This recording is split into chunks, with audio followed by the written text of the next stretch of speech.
Vimos ayer como la iglesia daba para la necesidad de los santos. Aquí vimos el primer ejemplo de doctrina y de disciplina en cuanto a la doctrina. Hermanos, el Señor al que ama, disciplina. Hebreos capítulo 12, 3 al 6. Muchos de nosotros vemos la disciplina como algo incorrecto, pero es lo más correcto hacer. Había un miembro de la iglesia mujer en la congregación en la cual servimos que no le gustaba que le pegaran a sus hijos y estaba en contra de eso porque a ella nunca le pegaron de niño. Y ahora ella ya no está en la iglesia. ¿Okay? O sea, el Señor al que ama, ¿qué? Disciplina. O sea, no quites la vara de tu hijo, dice las Escrituras, para que no te avergüences después. O sea, nosotros vamos a disciplinar no conforme nos enseñaron nuestros padres, sino conforme nos enseñó Dios. Eso es muy importante. En la iglesia, la mayoría de la iglesia eran hebreos. Ya lo hablamos de eso. Todos eran hebreos, ¿verdad que sí? En una sinagoga, el rabino, había 3 rabinos, ¿ok? Había el rabí, el rabó y el rabón. Son los 3 maestros que hay en la iglesia. El rabí es el que enseña lo básico. El rabó es el que se mete en cosas más profundas. Y el rabón es el pesado. Ese es el que dice lo que dice el rabón. Por eso a Jesucristo le llaman rabí y cuando resucita le dice a aquella mujer en el huerto, mi rabón. Por eso le dice rabón. Entonces, en la iglesia de Cristo primitiva, como eran todos hebreos, hay un proceso de adaptarse a este Nuevo Testamento. Mientras está en la sinagoga, el rabí podía golpear a sus miembros y los podía soltar. ¿Sí, hermana? No se sorprenda. O sea, vamos a decir que Alex se porta mal. Si estuviéramos en la sinagoga y se porta mal, hay 2 o 3 testigos, yo lo puedo azotar, hermano, y nadie se puede meter. Lo sacamos afuera de la sinagoga, quítate la camisa y lo azotamos con azotes. Y pues a algunos, pero nada más 39. ¿Estoy hablando en serio? ¿Ok? De ahí que Pablo diga, ¿quieren que venga con amor o con qué más? O con vara. Ahora, a los niños, los rabís tenían una vara, como un bate de béisbol, y la tenían al lado. Se sentaban los niños. Tenían el permiso de los papás de pegar a sus hijos si no se portaban bien. Se arreglaba el asunto con un barazo. Y Pablo dice, ¿cómo quieres que vengas? Pero ¿por qué se está haciendo? Se está previniendo. La disciplina es para prevenir. Hay disciplina reactiva y disciplina proactiva. La proactiva es la que tenemos que ampliar en la Biblia, en la iglesia, no la reactiva. O sea, a veces no está mal pegarle a un hijo, lo que está mal es pegarle con coraje al hijo. Y todos lo hemos hecho y nos sentimos mal después. Pero cuando tienes el control, te lo voy a dar porque te lo mereces y para que no haya ningún problema. Porque si tú no le pegas cuando es niño, hermanos, le van a pegar cuando crezca y ellos no van a tener misericordia. Lo van a golpear allá afuera. Entonces, ¿quién le pega? ¿Le pegas tú para que se arregle o que le peguen afuera? Pues le pegaba, ¿no? No lo segundo lo tendría que ser. Entonces, la disciplina es preventiva. Aquí pasa por primera vez en la iglesia que sustraen el dinero. O sea, literalmente no le dan a Dios lo que Dios pide, le mienten. Dios es justo, Dios no puede. Estamos ahorita en Hechos, en la clase 14, ¿ok? En la clase 14. ¿Okay? Dios no puede simplemente ignorar. No puede ignorar. No, cuando tus niños están chiquitos, hermanos, no ignores la corrección. Donde sea. A veces cuando Caleb se le vuela, porque a veces se vuela, y son niños, se van a volar, le digo, vamos al baño. No, al baño no. Ya sabe para qué vamos al baño. Pero yo siempre que llego al baño, mira, reviso a ver. Y él sabe, ya que estoy revisando, ya sabe que viene. A veces nada más es hablar. Uno tiene que medirlo, no siempre es golpear. ¿Quieres que te diga otra vez? Acabamos de hablar de eso, otra vez. Paciencia, como buen Dios está diciendo que vamos a hablar, bueno. Pero a veces uno requiere que, ¿o no, hermanos? No vas a ir luego empezar a golpear, no, porque son nuestros hijos. Tampoco los vas a provocar a ira. Tiene que hacerlo sabiamente. Entonces, cuando sucede esto, hermanos, Dios tiene que decidir algo. Si Dios no hace algo al respecto, el pueblo, todos van a hacerse mentirosos.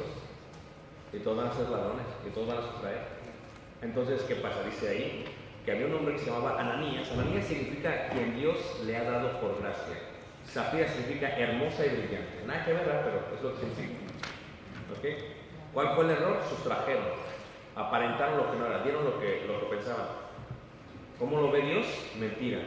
Dice la escritura ahí. ¿Por qué? Dice, ¿por qué mentisteis al Espíritu Santo y sustrajisteis del precio de la... O sea, primero, cuando uno miente, hermanos, a Dios, se olvida de quién es Dios, que Dios todo lo ve. Eso es lo primero que pasa, cuando uno miente. Entonces, ¿qué es lo que sucede?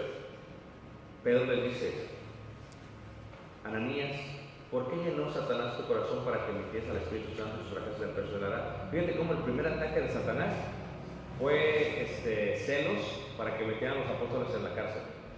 Y luego Satanás empieza a usar otras tácticas. Ahora hace que mientan los discípulos para que todos los demás mientan. Dios se da cuenta, reteniéndola, no se te quedaba a ti y vendida, no estaba en tu poder. ¿Por qué pusiste esto en tu corazón? No has mentido a los hombres sino a Dios. Al oír Ananías estas palabras, cayó y expiró. Se murió allí. Tú dirías que drástico. ¿No creen que es muy drástico, hermanos?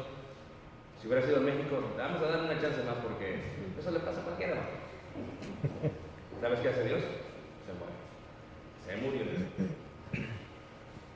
Dices, pero si dio parte de la heredad, pues entendemos que no dio $60,000, eso va a fallar. Pero dio 30. ¿Pero por qué? Si todavía dio. Porque Dios, hermanos, no va a probar lo que está mal. Aunque hagas algo bien.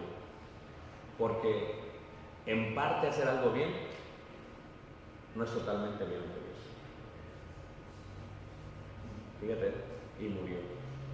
Es independiente. Una cosa, primero muere, y la mujer, que se llama hermosa, según ahí dice Zafira, dice, y vino un gran temor sobre todos.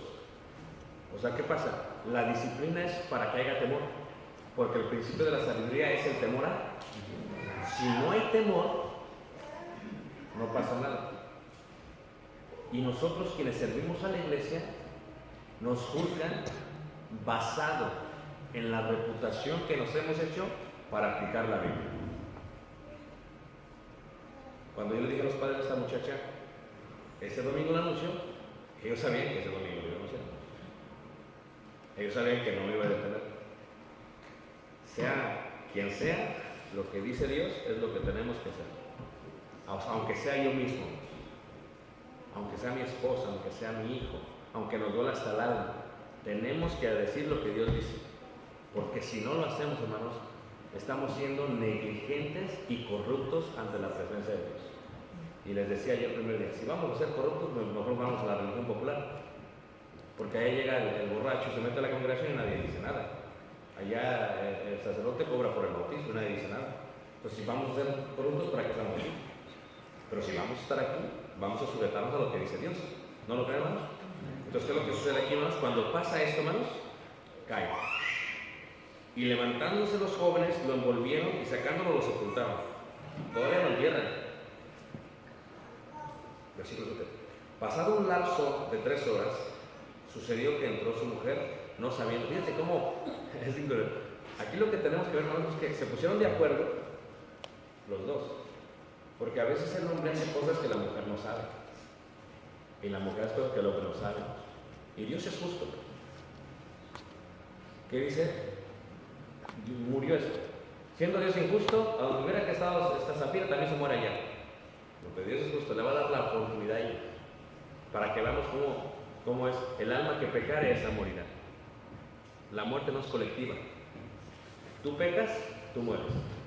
Tú pecas, tú mueres. A veces en un matrimonio, el hombre peca y agarramos a la pobre mujer como si fuera él, como si ella lo hubiera hecho. No, el alma que pecara se muere. Hay que separar eso. Y dice ahí, entonces Pedro le dijo, dime, ¿vendisteis en tanto la heredad? O sea, ¿qué es lo que está haciendo Pedro? Pedro le está dando el beneficio de la duda. Es lo que está haciendo Pedro. Porque a lo mejor eso de que yo de acuerdo con Pedro no sabía. Dice, a lo mejor a qué le digo, porque a los hombres somos así, a veces, que vendemos algo, no, nada más fue tanto, mi amor. Y el otro lo tiene bien guardado en el bolsillo, ¿no? Porque la mujer se lo gasta si se lo das. Ya es otra cosa. Pero, fíjate cómo es uno como hombre, ¿no? El beneficio de la duda es, dejemos que ella conteste por sí misma a ver qué dice ella. Y dice la Escritura. Y ella dijo, sí, en tanto. También sí. Y dice, y Pedro le dijo, ¿por qué convinisteis en tentar al Espíritu del Señor? He aquí a la puerta los pies de los que han sepultado a tu marido y te sacarán, ¿qué? A ti. Al instante cayó a los pies de él y expiró. Y cuando entraron los jóvenes, la hallaron, ¿qué? Muerta. Y fíjate, iban entrando los jóvenes, pobre estaba, acaban de enterrar al esposo. ¿Qué culpa tienen? Entran, ya otro, vámonos. Y sacan a la mujer. Y dice, y la sepultaron junto a su muerto. Pero la pregunta sería, hermanos, ellos dieron. El problema no es en lo que dieron, el problema es en mentir, aparentar lo que no es. A veces nos importa más la apariencia que la realidad. Y hay gente en la iglesia, hermanos, que le importa más el qué dirán que lo que es correcto en todos. Por eso yo siempre le he dicho a la gente, una cosa es pasar al frente a ponerte bien con Dios porque te sientes mal de corazón. Otra cosa es pasar al frente porque ya te cacharon.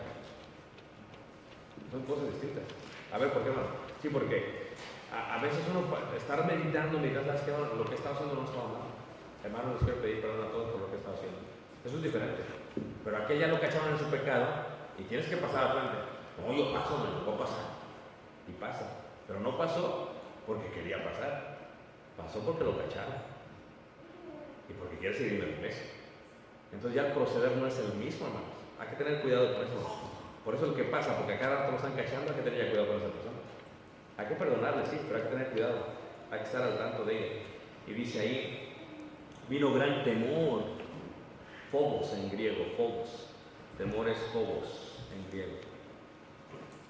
¿Verdad? Phobos. Y en hebreo es yirak. Yirak es temor.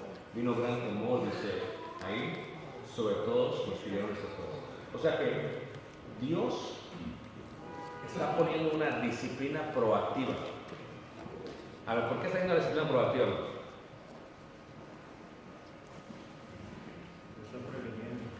¿Qué es lo que está previniendo? O sea, es lo que está haciendo Dios. Cuando Pablo le habla a los de Corintio, dice, a ver hermanos, vamos a excomulgar al fornicario.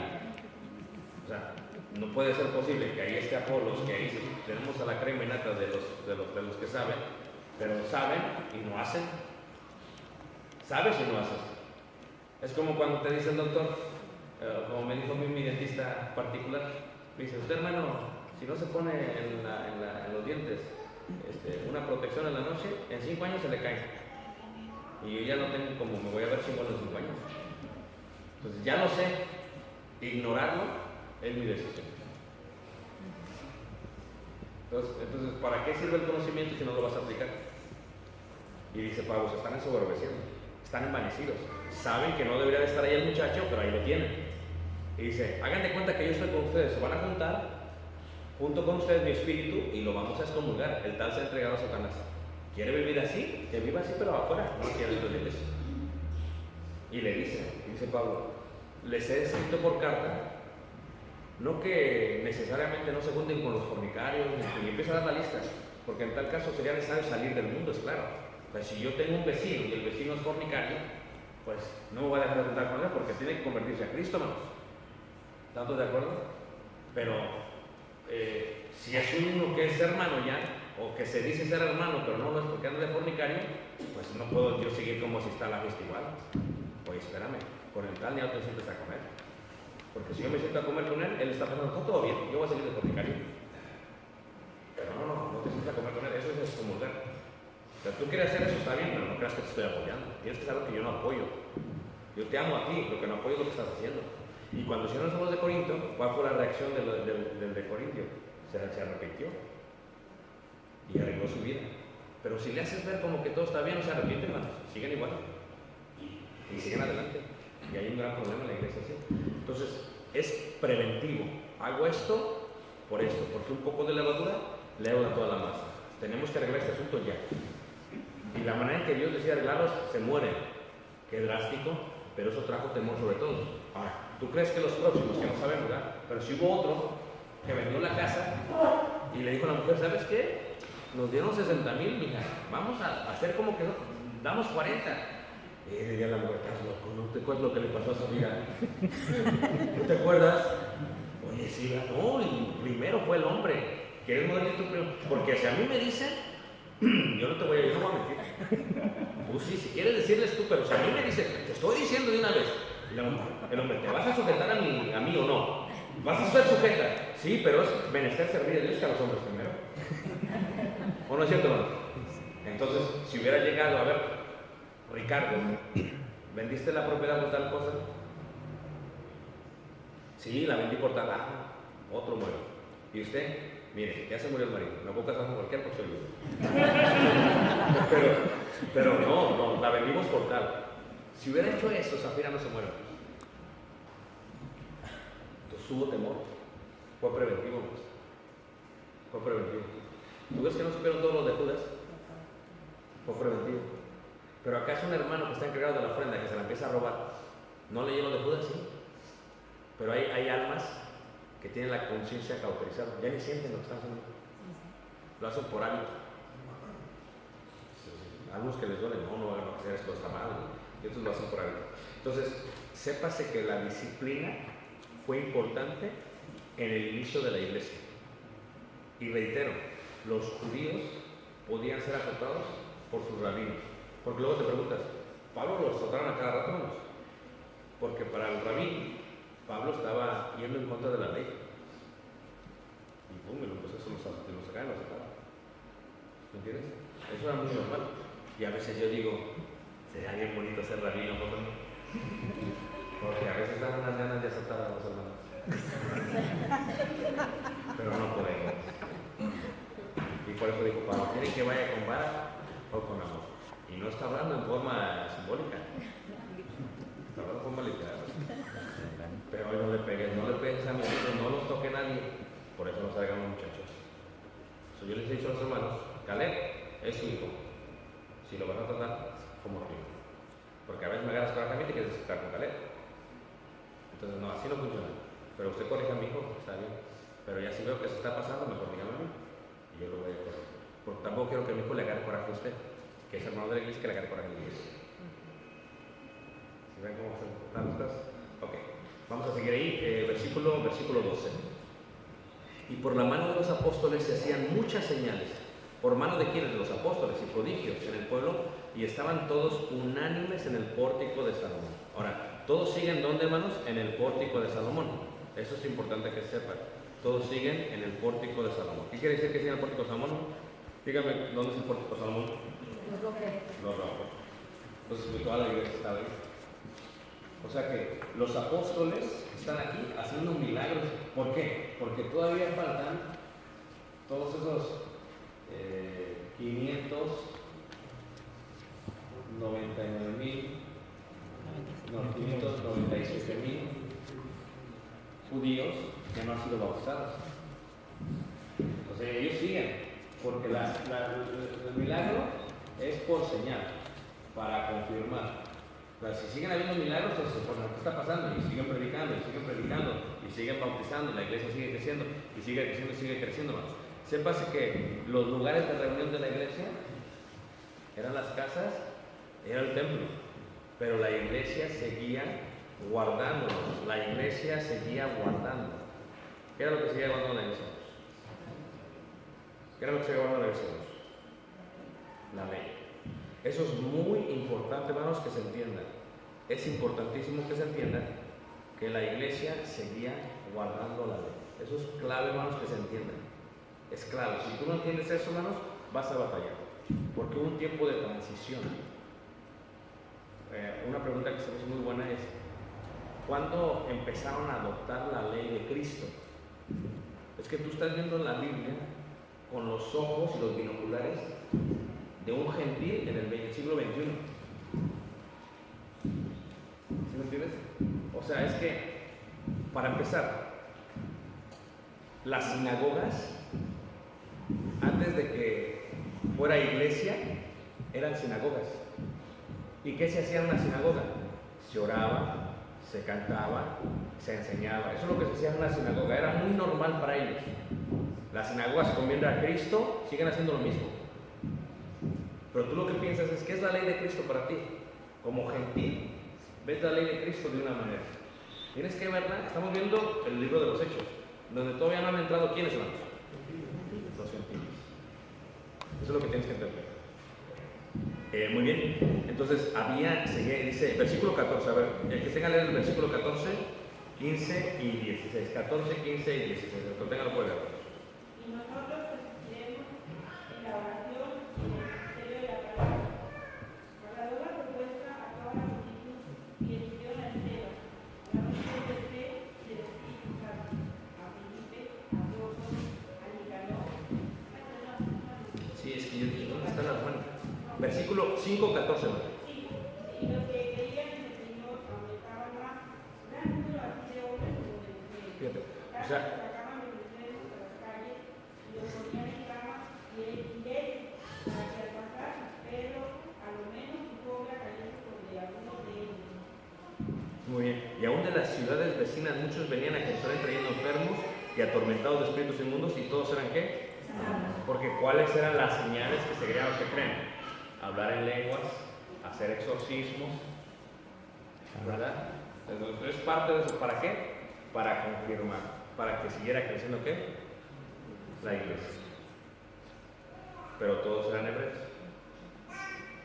O sea, lo que tú tienes que entender es que se convirtieron. No es como que tuvieron una junta que ya no vamos a guardar el Antiguo Testamento. Así no se dio. Fue un tiempo de cambio, de transición. Sucede bien el cambio total hasta que la iglesia, en su mayoría, tiene gentiles. Ya se puede notar más el cambio de la iglesia, como la vemos nosotros el día de hoy. Pero mientras tanto, hermanos, son judíos que han aceptado a Cristo como el Mesías, que siguen guardando la ley y que ahora están aprendiendo que el sábado es día de reposo, pero que el domingo es día del Señor. Que el sábado reposa, pero que el domingo parten el pan. Empieza a ver ese cambio. Siguen yendo a adorar, siguen yendo al templo totalmente. ¿Dónde están predicando? En el templo. Pero se empiezan a dar cuenta que la justificación no viene por dar un animal, viene por la fe en la sangre de Cristo Jesús. Y empieza a ver ese cambio total en ellos. Dice el versículo 17: entonces, levantándose el sumo sacerdote y todos los que estaban con él, esto es, la secta de los saduceos, se llenaron de celos y echaron mano a los apóstoles y los pusieron en la cárcel pública.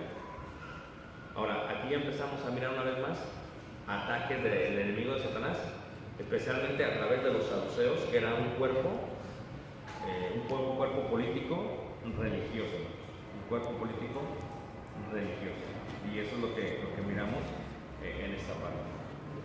Es interesante mirar, hermanos, que cuando vemos nosotros el organigrama de autoridades, cómo eran aquellos tiempos, tenemos que entenderlo. A ver, les voy a preguntar a ver si sabemos. ¿Quién tiene el poder sobre Jerusalén en el tiempo que estamos viviendo? Roma. A eso se le va a llamar el poder imperial.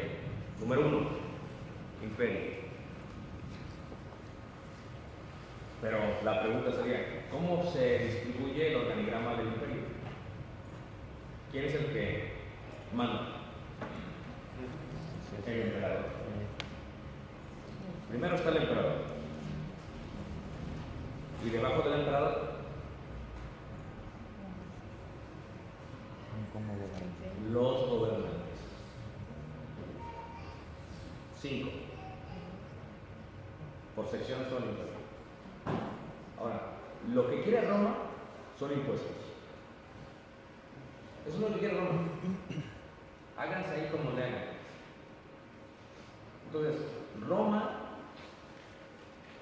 tiene batallas con Judea y se adjudica de Judea. ¿Qué es lo que hace Roma? Bueno, voy a dejar aquí, están los 5 gobernadores, ¿ok? Agarran Judea, voy a dejar aquí al rey Herodes. Ahí lo dejo, no hay problema. O sea, yo estoy sobre ti. Yo lo único que quiero de ti son que tú me vas a pagar con oro. Y quiero años, cada año quiero mi oro. Porque yo quiero rehacer el reino, el imperio. Ahora, cuando muere el rey Herodes, que iba a matar a Jesús, que tenía 2 años, deja a 3 de sus hijos. Y uno los deja en el norte, otro en el sur y otro en el medio. ¿Verdad? Y uno de ellos no estaba hecho para ser rey. Era malo. Entonces los judíos se le empezaban a rebelar y había un caos.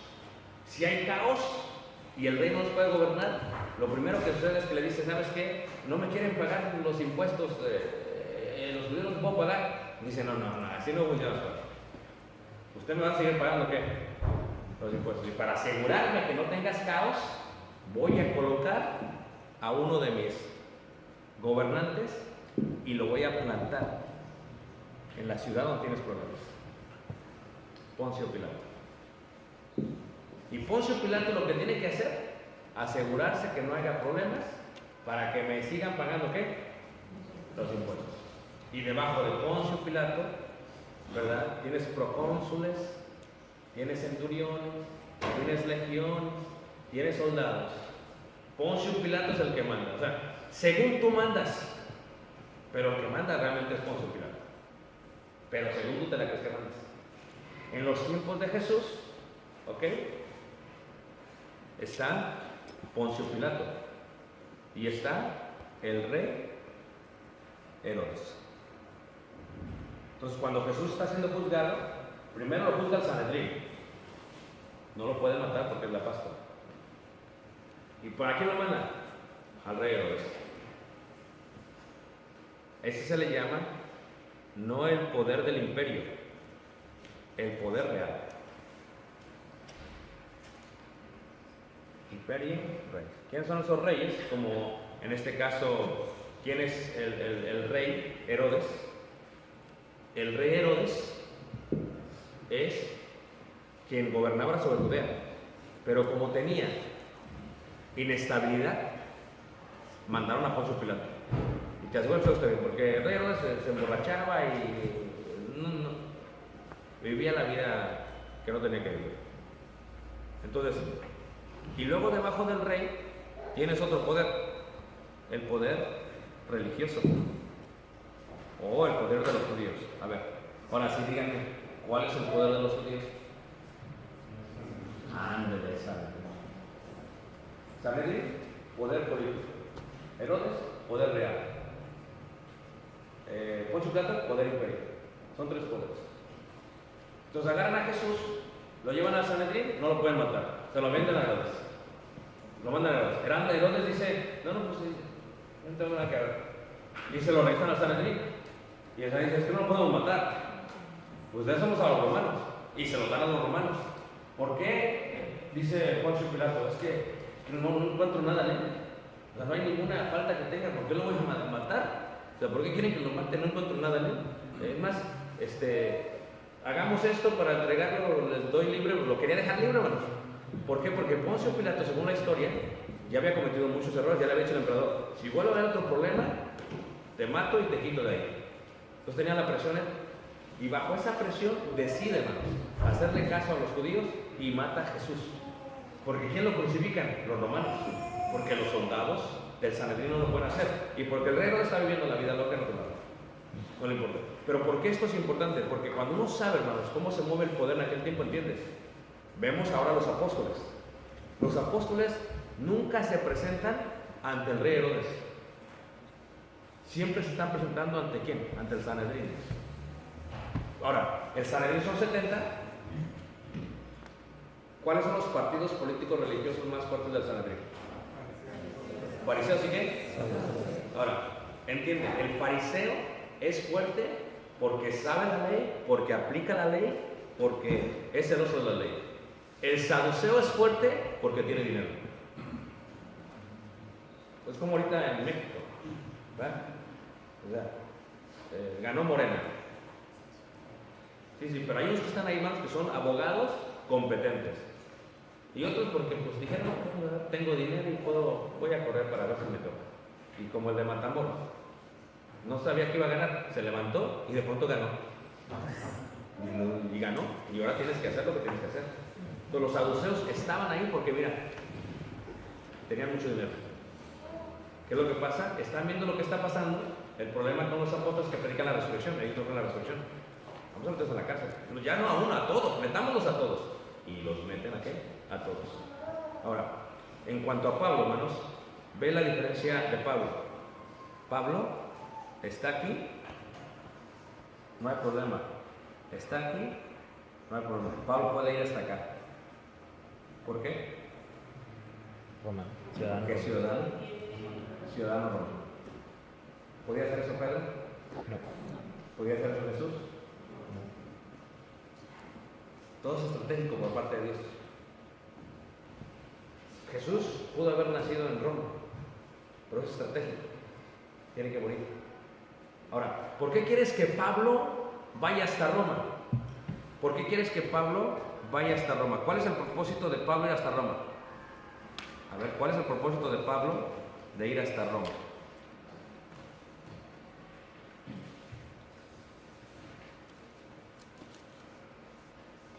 A ver quién le da el clavo. ¿Cuál es el propósito de Pablo de ir hasta Roma?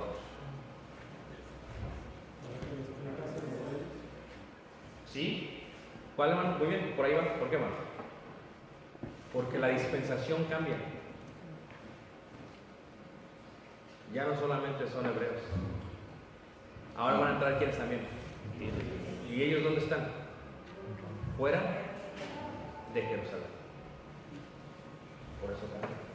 Por eso, instrumento me. ¿Por qué no Pedro? Pues si Pedro ya estaba listo, ¿por qué no metes a Pedro? Es que Pedro, primero Pedro no sabe hablar muchos idiomas. Es nada más hebreo. Hebreo de arameo. Hebreo levista. O sea, Pedro no puede. Pedro aunque no puede. Porque es del culto. No tiene, es sin letras. Entonces, si voy a enviar a alguien a Atenas, ¿quién se sabe mover en Atenas? Porque no solamente sabe griego, y mira sus cartas. No solamente sabe griego. Aparte de saber griego, hermanos, se ha leído los libros de filosofía y poesía griega. Por eso me dice un hermano, ¿yo nada más tengo que estudiar la Biblia? No, lee de todo, pero no me gusta, entonces no lees.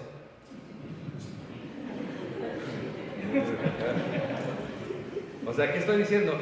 Hermanos, cuando tú te presentas con una persona, hermanos, que no cree en la Biblia, le tienes que entrar por otro lado. Y si no sabes, ¿cómo le vas a entrar? A ver, dime, ¿cómo le vas a entrar si no sabes? Tienes que leerle. Pablo dice, fíjate cómo está en Atenas, Hechos 17, dice, varones atenienses, me doy cuenta que sois religiosos, porque habéis ido a Partenón. Y dice, había un altar que no tenía ninguna estatua, no tenía ninguna imagen, y decía, al Dios no conocido, porque eran tan temerosos los griegos, que dicen, por si acaso no se nos pasa un Dios, aquí le vamos a soltar también, para que no se nos... Así eran los griegos, los temerosos. Ahora que vayamos a Grecia vamos a ver el Partenón, que es increíble. Está en medio de la ciudad de Atenas y se ve toda la ciudad, bien increíble, o sea, está el mar ahí. Entonces, ¿qué pasa? Sucede que dice entonces le dice Pablo, y empieza a predicar, dice, hasta vuestros propios poetas lo dijeron. Entonces, ¿qué? ¿Sabe? Este sí que sabe. Pablo está en Jerusalén, les hablan en hebreo todos. Pablo está en Atenas y todos. Pero si hubiera llegado Pedro, Por eso Dios, hermanos, tal vez no te caiga bien un hermano o una hermana, pero Dios elige conforme a su voluntad y su propósito. Dios va a utilizar a esta persona con un propósito, aunque no te caiga bien. Pablo lo probaba. A veces tú dices, ¿por qué he estudiado esta carrera? ¿Por qué Dios me ha permitido esto? Es que tú piensas que es por ti. Lo que no te has dado cuenta es que Dios ya tiene un plan para ti. Dios, tú dices, yo soy bien inteligente y estudié esto. Y no sabes por qué. Lo que pasa es que Dios te ha estado preparando para su plan de Él. Nada más que tú no sabías ni te habías dado cuenta. Va a llegar un momento en que Dios te va a utilizar para eso. Como Moisés. ¿Por qué tuvo que estar en Egipto? ¿Por qué lo adoptaron y estuvo en Egipto 40 años? Porque todo tenía que ver con el plan de sacar al pueblo de Israel. Porque si Moisés no se queda ahí, ¿quién puede ir a sacarlos? ¿Quién puede presentarse al faraón? ¿Quién puede hablar de ellos? Moisés sabía todo lo que sabían los egipcios. Lo mismo Pablo, sabía todo lo que sabían los griegos. Y en este concepto, hermanos, como la dispensación va a cambiar de judía, de hebrea a gentil, necesitamos a alguien que sepa lo que está haciendo y que se sepa mover en el sistema legal de los romanos. Y un fariseo, no fariseo, ¿un fariseo de qué? Porque había fariseos y había fariseos de fariseos. Ahí va la diferencia, ¿listos? El fariseo es el que solamente entiende las leyes judías. Todo la tiene que entender.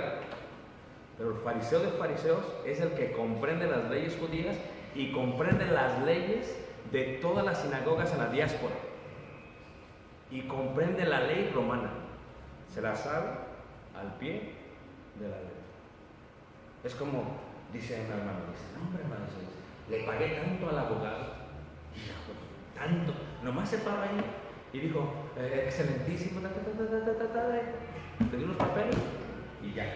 Dice, en menos de una hora, me cobró 5,000, en menos de una hora. Vino Palma y le digo, tranquilo. ¿Estás en la cárcel? No. ¿Por qué te quejas? Le digo, es que a los abogados les pagan por lo que saben y no por lo que hacen. Sí, hermano, pero a ver, ¿por qué no fuiste a la universidad? ¿Verdad? ¿Por qué no le dice las leyes? Él sabe por dónde meterse.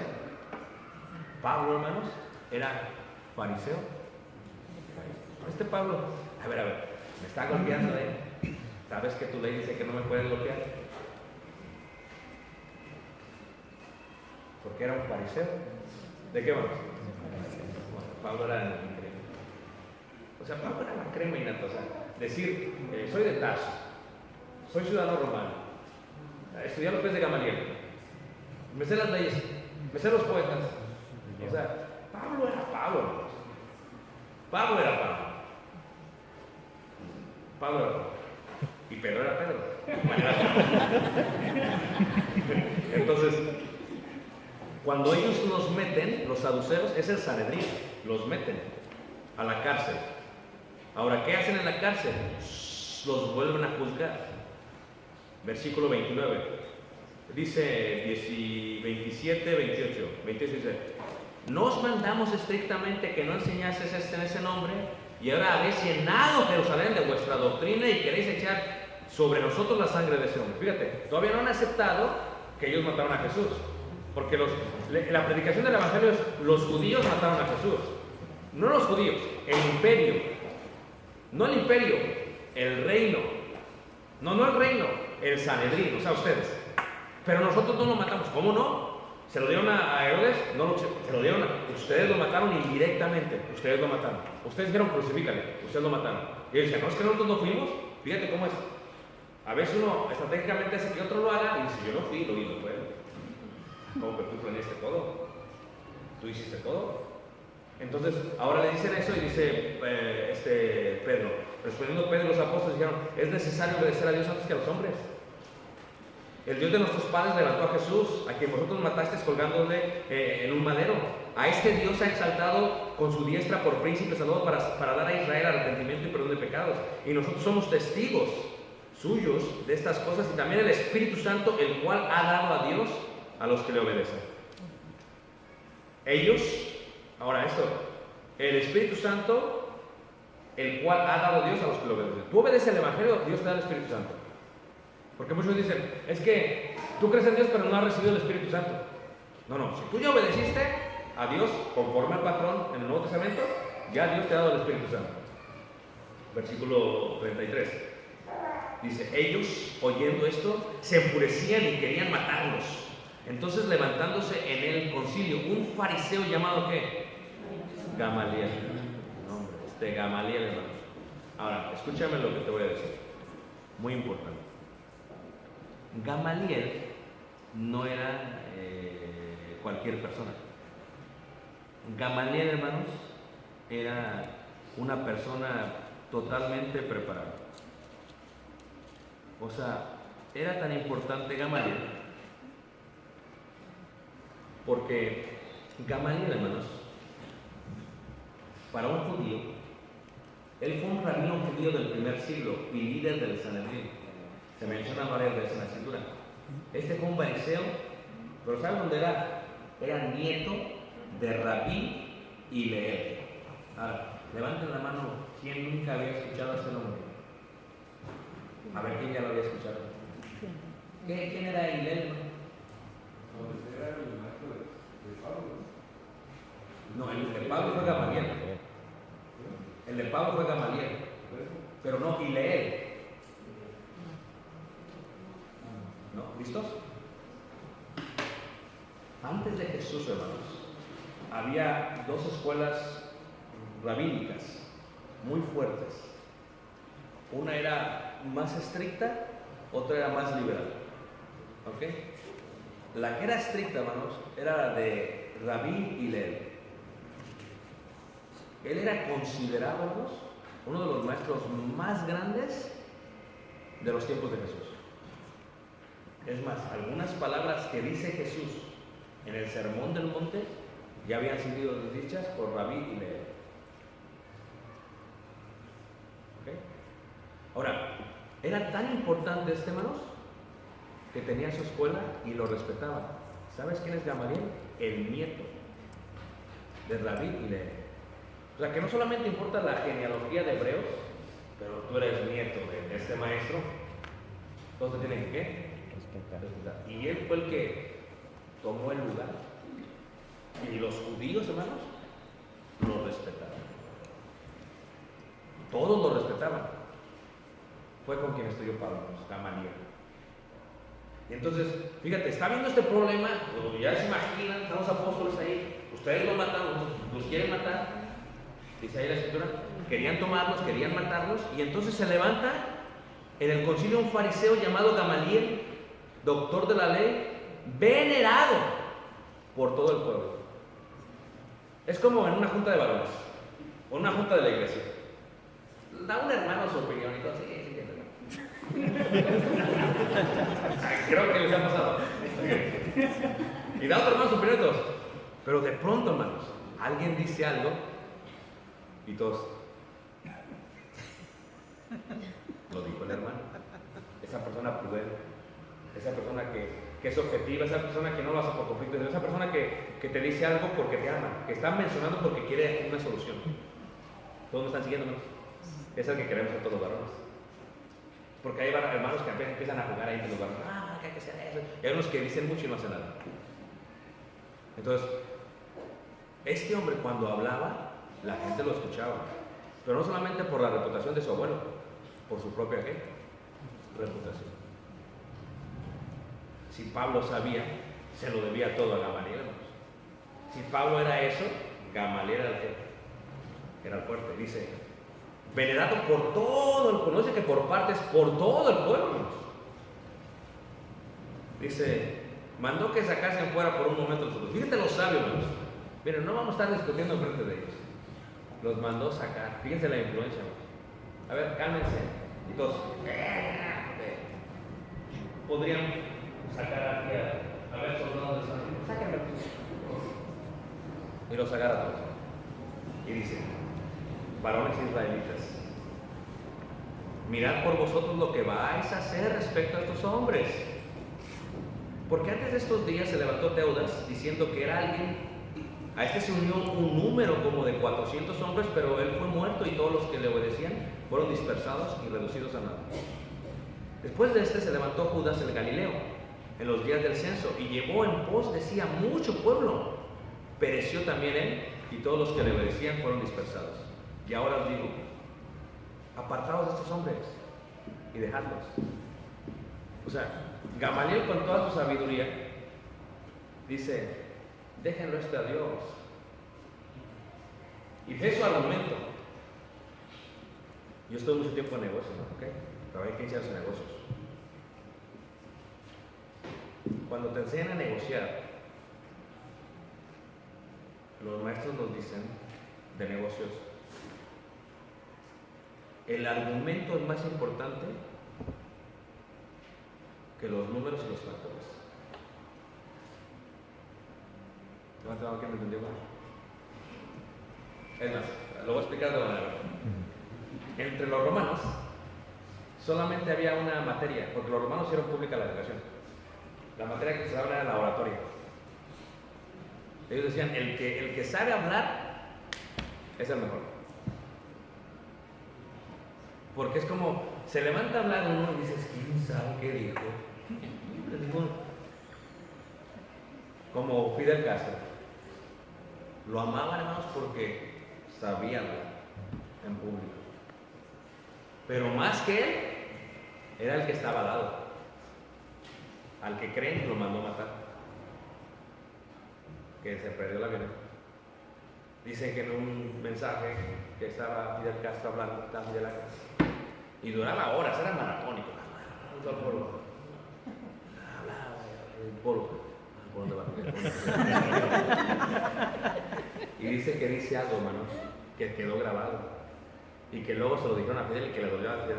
Que creen que de ahí empezó a haber choques con aquel. Y que le dice al otro, voy bien. O sea, como que buscó la aprobación del otro hombre. Y dijo el otro hombre. Y con eso todo el pueblo supo que el que estaba sentado era más grande que él. Y se lo dijeron. Y murió. Se cayó la vida, dice. Eso es lo que dice. Se cayó la vida. En los romanos, la oratoria era importante. Saber hablar es importante. ¿Ok? Regresando a este punto, el argumento es importante. Hay gente que cierra negocios por su argumento. Saben cerrar por su argumento. Y en los negocios te enseñan. Te voy a presentar. Y ni escuchan los números, ni nada. No, es que habló bien bonito. Pero vamos a negociar porque ese habló bien bonito. Me convenció. Vienen de nuevo. Fíjate. Gamaliel tiene un argumento tan bueno que le dicen, manden sacarlos, lo sacan. Miren, les voy a dar 2 ejemplos de los cuales ustedes son testigos. Teudas y Judas el Galileo. Están haciendo lo mismo que estos. Y ya no están entre nosotros. Si estos hacen lo mismo, Dios también se va a hacer de ellos. Y todos estaban, no, tienes razón, sí, cierto, Judas, sí, estás seguido, Gamaliel, hablaste. Lo hubiera dicho otro hermano, ni le hacen caso. Pero fue Gamaliel. Y todo veneraba. Pero luego dice Gamaliel, hermanos, dice, apartaos de estos hombres, dejadlos. Porque si este consejo o esta obra es de los hombres, se desvanecerá. Mas si es de Dios. Gamaliel no podía negar lo que estaban predicando los apóstoles. Gamaliel, hermanos, no podía negar. Nosotros que somos analíticos de las Escrituras, tenemos que aceptar cuando nuestros celos cegan, nos hacen ciegos en cuanto a la verdad y justicia que se nos está enseñando. Y tenemos que aceptar Cuando alguien, aunque no nos caiga bien cómo enseña, aunque no nos gusta su personalidad, no nos gusta la forma en que se viste, no nos gusta su acento, si somos analíticos, tenemos que aceptar que lo que dice es verdad. Eso yo le llamo, hermanos, ser íntegros y éticos a nuestras propias convicciones. Yo creo lo que yo he entendido de Dios, no lo que alguien me ha enseñado. Eso es tan importante. Y Gamaliel se da cuenta, dice Gamaliel, está todo como bueno. Pero también Gamaliel le da una apertura a la duda. A lo mejor no es de Dios, no son de Dios. A lo mejor hay algo que no está bien. Dejemos que Dios se calle. Así que no les estorbamos. ¿Por qué? Dice, no sea que se hallen luchando contra quién. Contra Dios. A veces hay un hermano que viene con fuerza, se acaba de bautizar, unas predicaciones y tú como los saduceos te enceras, ay, ¿qué pasó? Y luego escuchas un comentario de tu esposa, qué bonito predicó este joven que predicó, qué bonito. Y entonces tú estás oyéndolo como cuando le dijo Fidel a aquel, ¿cómo voy? Y lo quieres desaparecer en la primera vez que te pasó el hermano. No pasa a veces, hermanos, así. Y entonces tratas de ponerle barrera y de ponerle la zancadilla para que se caiga, como hizo Saúl con David. Pero si somos honestos, hermanos, es preciso que menguemos para que otros crezcan. Y Gamaliel dice, miren, si esto es de Dios, déjenlo. No sea que te hagas luchando contra quién. ¿Sabes cuántos miembros de la iglesia se hayan luchando contra Dios? ¿Sabes cuántos? Pero los que somos honestos tenemos que decir, ¿sabes qué? Si el Espíritu de Dios le da esto a este joven, no puedo tomar un poco su juventud. Tengo que apoyar. No sea que me haya luchando contra quién. Y dice, ahí la palabra de Dios dice, y convinieron con él. Sí, pues lo dijo Gamaliel. No le van a decir que no a Gamaliel, hermano. ¿Y sabes quién también convino con él? Hasta Pablo tuvo que convenir con él, porque era su maestro. Y tuvo que saber de lo que pasaba por la influencia que tenía Pablo. Y dice, y llamando a los apóstoles después de azotar, los llamaron después de qué? De azotarlos. Ya hablamos de que allá se podía golpear. Ya los tenían bien azotados a los pobres. Dice, y les intimaron que no hablasen en el nombre de Jesús y los pusieron en libertad. O sea, ellos seguían. Y ellos salieron de la presencia del concilio gozosos de haber sido tenidos por dignos de padecer afrenta por causa del nombre. Y todos los días en el templo y por las casas no cesaban de enseñar y predicar a qué?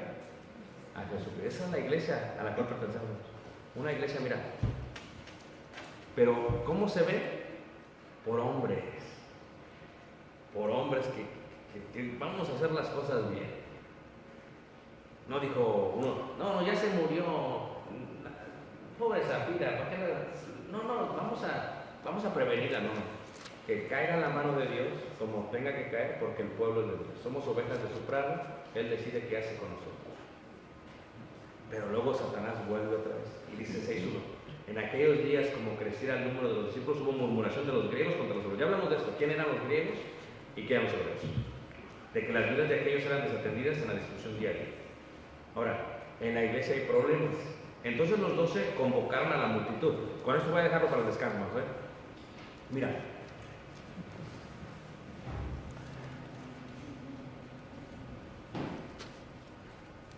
La iglesia primitiva nos enseña que los apóstoles convocaron a la multitud para resolver un problema congregacional. Porque debe de haber transparencia en la forma en que se maneja una iglesia. Quiero que vean cómo los apóstoles, con la autoridad que tenían y el conocimiento y sabiduría, no dijeron, ¿sabes qué? Pues nosotros sabemos del pueblo quiénes son. A ver, tú vas a ser diácono y tú. No hicieron eso, ¿no? El día de hoy en las iglesias hay muchos que sirven, como dicen algunos hermanos, por el dedazo. 1, 2. Así no se sirve a Dios. Y a veces quien dirige se forma su gabinete que lo va a proteger. Y nada más los que están de acuerdo con él. No agarran un Bernabé que lo reta, no. Solamente los que le dicen sí, hermano, lo que usted diga, sí, hermano. Sí, hermano, lo que usted quiera. ¿Verdad que sí? Pero ellos nos dan el ejemplo de que la multitud, la iglesia, tiene que estar al tanto de lo que van a decidir. Y dirás, ¿pero por qué si son los apóstoles tienen autoridad totalmente?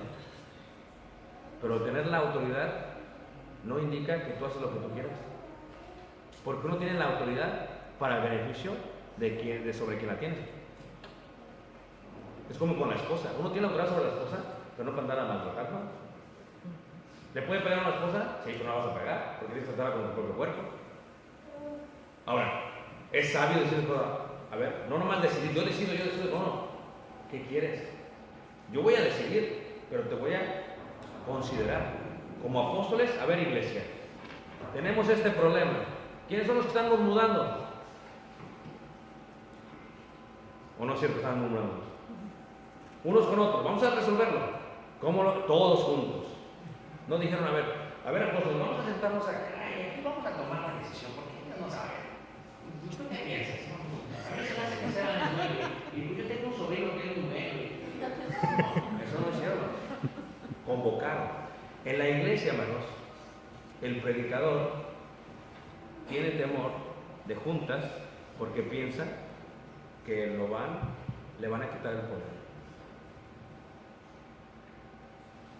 Y entonces la iglesia se la pasa toda la vida infeliz, hermano, quejándose y murmurando porque no tienen voz. Así es la realidad que vivimos. No es el ejemplo bíblico. Me decía un hermano, voy a decir, hermanos, que va a causar un poco de conmoción, ¿ok? Estamos viendo el ejemplo bíblico, ¿ok? Primero, ¿tomaron los apóstoles la decisión solos? Es lo que estamos viendo. Versículo 2. Entonces los 12 convocaron a la multitud de los discípulos. Entonces, si en la iglesia a la cual servimos hay un problema, yo voy a convocar a los discípulos. Voy a convocarlos. Tenemos este problema. Ellos, no es justo que nosotros dejemos las naves para servir las mesas. Buscar, pues, fíjate cómo los ponen como parte de la solución. O sea, les voy a decir que lo que no está bien. Ellos no dijeron, no, de ahí que las vidas le hagan como le hagan. No ignoraron el problema. Aceptaron el problema. Dijeron, nosotros podríamos dejar esto y hacer esto, pero no es justo. Porque el evangelio tiene que seguir siendo predicado, tiene que seguir orando. Pues, ¿qué vamos a hacer? Buscar, pues, hermanos, entre vosotros 7 varones de buen testimonio. O sea, que los demás los respeten por su buen qué. Búsquenlos. Y entonces ya dijeron uno, no, pues qué, Juan, ¿qué te dice Juan? No, pues Juan es muy bueno. Juan es así, no, ok, pues, Juan no. Pues, ¿quién más? ¿Quién más? Mario, muy bueno, Mario, un beso. Mario, pasa Mario. O sea, que estuvieron preguntando entre ellos. Bueno, 7 varones de buen testimonio. Luego, llenos del Espíritu. Fíjate que los apóstoles son los apóstoles, la autoridad, y dicen los requisitos, pero ellos no lo hacen. Dejan que la iglesia lo haga. Llenos del Espíritu Santo y de sabiduría. O sea, no vas a agarrar a un imprudente, no vas a agarrar a una persona carnal. O sea, que sean llenos y que sean sabios, que toman las decisiones tranquilamente, que aplican el conocimiento de la Biblia. Dice, a quienes encarguemos. Ahí dice, nosotros los vamos a poner, nosotros los vamos a establecer, pero ustedes los van a escoger. Nosotros tenemos la autoridad de establecerlos. Ustedes no lo pueden establecer solos. Nosotros lo vamos a hacer, pero ustedes los van a buscar. Y dice, y nosotros persistiremos en la oración y en el ministerio de la palabra. ¿Agradó la propuesta a toda la multitud? ¿Por qué agradó, hermanos? Porque todos estaban murmurando. ¿Qué es lo que quería la iglesia realmente? ¿Ah? Querían que se cuidaran las viudas todas. Eso es lo que estaban pidiendo, hermanos. La murmuración es pecado, sí. Pero la murmuración, hermanos, es el inicio a la injusticia de parte de los que gobiernan. Porque si todos están bien, ¿por qué van a murmurar? Si todas las voces están bien, no murmuran. Entonces ahora tenemos un problema. ¿Qué vamos a hacer? Bueno, agradó. Dice, no, oye, qué bárbaros estos apóstoles, fíjate, nos consideraron, nosotros escogemos, porque luego sucede que si no funcionan, oye, no, pero ustedes los escogieron. No, es que tú lo escogiste, o no, cierto, no, sí. Yo les dije las características, pero ustedes escogen, no tenemos que ir orando y estudiando. Amén. Y sigue. Agradó la propuesta y eligieron. O sea, no fue un proceso que de un día para otro. Tuvieron que ver, a ver qué piensas tú, hermano, a ver tú qué piensas. No, sí. Y los 7 dijeron: Esteban, varón lleno de fe y del Espíritu Santo; Felipe, Prócoro, Nicanor, Timón, Parmenas y a Nicolás, prosélito de Antioquía. Y aquí ya vemos, hermanos, la entrada, no de los gentiles, sino de los gentiles judíos como miembros de la Iglesia de Cristo. Sí. Pero que guardaban, ¿qué, hermanos? La ley de Moisés, porque eran ¿qué? Prosélitos. Y dice ahí, a los cuales presentaron ante los apóstoles. O sea, vinieron y se los presentaron. Y luego ya, ¿qué hicieron los apóstoles? Orando, le impusieron las manos. La parte de imponer las manos, hay una serie que tengo en la Biblia que se llama La imposición de las manos. Tiene el propósito de encomendar. Es como una ceremonia de presentación oficial. Se imponen las manos, en aquel tiempo era sobre la cabeza, se hacía así, y decían a la iglesia: estos van a ser sus diáconos, o estos van a ser sus ayudantes, porque diácono realmente es el que ayuda, el que sirve. Es lo que significa diácono en griego, es una transliteración de servidores. Estos van a ser sus servidores, y los ponen. Ustedes los eligieron, los ponen. ¿Y qué pasó, hermanos? Y crecía la palabra del Señor, y el número de los discípulos se multiplicaba grandemente en Jerusalén. ¿Qué hubiera sido si no hubiera hecho esto? ¿Sabes qué pasa en la iglesia hoy? Nunca convocan a la multitud. Eso se les hace extraño. Me dice el hermano, estamos hablando, no sé, hace tiempo. Pero sí, tuvimos una junta congregacional. ¿Qué? ¿Qué es eso? ¿Qué es eso? A ver, espérate, como que dijiste algo que no es, que es como de martes. ¿En una junta qué? Sí, o sea, nos juntamos la congregación. Dice, ¿para qué? Para ver que algunas cosas que están mal. ¿Qué? No, pero eso no sucede. Eso no es el modelo, pero es el modelo. Eso es lo que está diciendo la Escritura. Ese es el modelo. Nosotros cada mes convocamos a la multitud. Ahora, tenemos esta regla: si usted no asiste a la convocación, usted no se puede quejar ni murmurar. ¿Y el que calla? Oiga. Pues está en la junta con la convocación y usted no dice nada y se decide algo, usted va a apoyar. No va a salir como que eso lo hace la junta, eso lo hace la convocación. Ya que lo hemos escuchado, vemos lo que dice la Biblia y tomamos una decisión. Porque a veces la iglesia se pelea por qué color es la pared. ¿De veras? Que no, que hay un cuadro ahí. No, hermanos, vamos a quitar eso. No, hermano, no quites ese cuadro. Lo puso mi abuelo. Si es que tenemos que quitar este cuadro porque como la iglesia ha crecido, vamos a tirar la pared, vamos a agrandar. Hermano, no quites ese cuadro, hermano. Es pecado quitar ese cuadro, hermano. O sea, fíjate hasta el punto que llegamos, hermano. No. Vamos a poner piso. O sea, ¿cuál es el punto? Tenemos que poner piso en la iglesia, porque necesitamos poner piso. Ahora, nosotros tenemos la autoridad de decidir el color, si queremos, sí. Pero si yo elijo el color, hermanos, y van entrando los miembros al nuevo piso, ay, ese color está feo. Ay, no lo puedo creer. ¿Qué hicimos? Pusimos muestra de varios pisos. Elijan. Yo sé que uno tiene la autoridad de elegir, pero convocamos. ¿Qué es lo que necesita la iglesia? Que pongamos piso. A mí sea amarillo, verde, no importa. Lo importante es que pongamos piso. Elijan. La Biblia no dice que tiene que ser de color. ¿O dice la Biblia de qué color tiene que ser piso? Pero elijan, porque para que no haya murmuraciones, elijan. Y llegó una hermana, a mí me gusta este. No, pero a mí me gusta este. No, pero a mí me gusta este. Este me gusta a mí. ¿A ti qué te gusta? No, me gusta este. Y empezamos. Y dijimos, ok. Todos, uno ni escogieron, que ustedes quieran. Pero ya pusimos el piso, nadie se puede quejar. Si a usted no le gusta, hubiera dicho algo. Pero si la mayoría escogió este, ¿para qué se vende? No hay problema. Es piso solamente. Porque lo importante no es el color del piso, es que se mueva el piso. Pero con eso se eliminan todas las modulaciones. Ahora, se puso el piso. Esto fue lo que se gastó. ¿Quieren ver los recibos? Aquí están. No, hermano, que hubiéramos gastado menos y hubiéramos comprado. ¿Estuvo la junta? No, entonces. ¿Cuál es eso?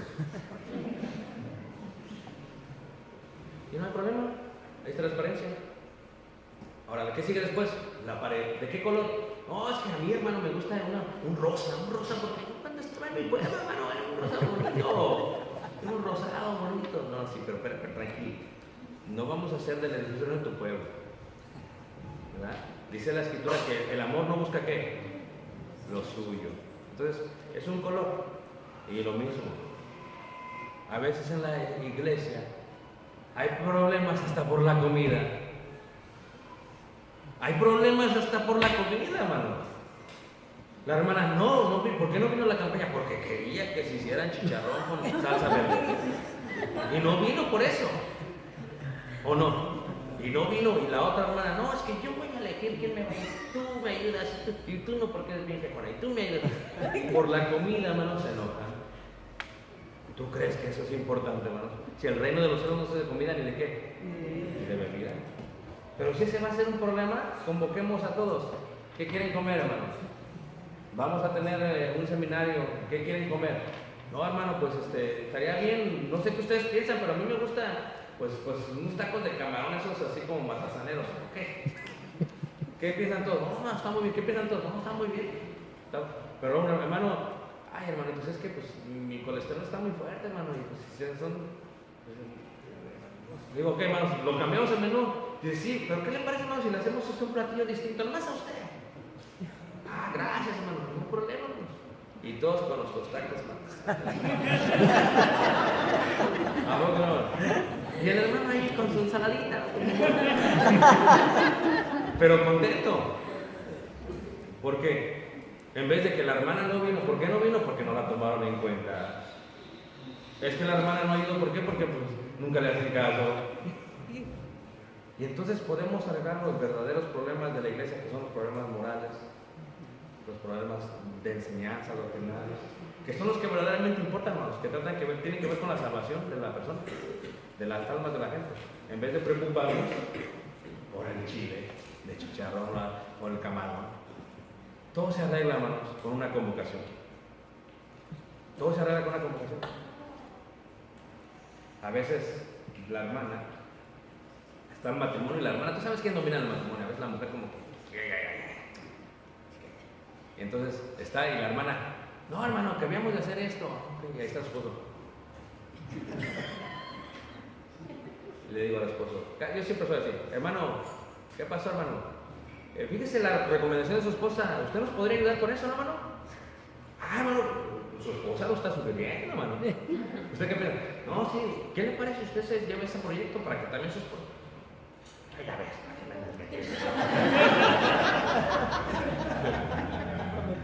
y lo hace el hermano y se acaba el problema, hermano. Lo que siempre ha querido que lo haga la esposa. Y poco a poco, hermanos, la iglesia se va moviendo. ¿Cuál es el resultado de la convocación? Se arregló el problema, claro que querían. ¿Cuál es el resultado? Se establecieron servidores. ¿Cuál es el resultado de la convocación? El número de los discípulos se multiplicaba grandemente. Ahora, les voy a preguntar, ¿fue correcto que hubiera convocación? Sí. ¿Fue correcto o no? Sí. Ahora, cuando no hay convocación, la iglesia no crece. Porque movieron el cuadro. Porque la hermana no quiere que la ayuden a la persona. Son problemas tan sencillos que en la convocación se puede arreglar. Porque los que tenemos poder es para servirle al pueblo. De otra manera, ¿para qué nos sirve el poder? Si alguno quiere ser grande entre vosotros, hágase siervo. Dice el Señor Jesucristo, es que ustedes no van a ser como los reyes de las naciones. Fíjate que la realidad son. Entonces los apóstoles ven que ellos pueden servir en la enseñanza y en la oración. Y dejen que la iglesia lidie con esa otra parte. Porque cuando hay rey o gobernantes sabios, el pueblo está en paz. Y tenemos que orar para que haya reyes y gobernantes, hablo de forma simbólica, para que haya varones que tengan esa sabiduría. Les aseguro que van a pasar tan bonita la vida cristiana, tan bonita en armonía, entonces vaya a haber una armonía bien bonito. Y los hijos, a veces los hijos no quieren mirar a la iglesia porque la mamá estuvo hablando de que no quería ese color, que todo el camino murmurando. Pero si hay ese tipo de armonía, mira qué bonita la iglesia empieza a crecer, empieza a florecer. Y los jóvenes y los niños se dan cuenta que el reino de los cielos no es de comida ni de bebida, sino de paz, gozo, amor. Y a esa familia pertenecemos nosotros. Voy a dejar un descanso ahí, hermanos. Dios los bendiga 10 minutos. Dios les bendiga.